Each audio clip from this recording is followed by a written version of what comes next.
ପଞ୍ଚବଟୀରେ ସୀତାଙ୍କୁ ଏକା ଛାଡ଼ି ଯିବୁ ନାହିଁ କାହିଁ? ଛାୟା ପରି ଜଗିଥିବୁ ଜନକ ରାଜ୍ୟରେ। ଆପଣ ନିଶ୍ଚିନ୍ତ ଏ ଲକ୍ଷ୍ମଣଟି ଆପଣଙ୍କର ଚିର ସେବକ। ଏ ସେବକ ତାର ସେବାରେ କେବେ ହେଲେ ତ୍ରୁଟି କରିବ ନାହିଁ। ଅନୁଜ ଲକ୍ଷ୍ମଣ ଥାଉ ଥାଉ ମାତା ଜାନକୀଙ୍କ ଉପରେ କୌଣସି ବିପଦ ଆସିବ ନାହିଁ ଭାଇ। କିନ୍ତୁ ଭାଇ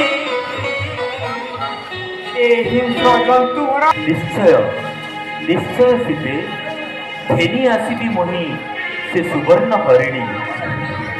ଅପେକ୍ଷା କର କୁଟୀର ପାର୍ଶ୍ୱରେ, ଆସୁଅଛି ଘେନି ମହି ସୁବର୍ଣ୍ଣ ହରିଣୀ। ଆସୁଅଛି ସୀତେ।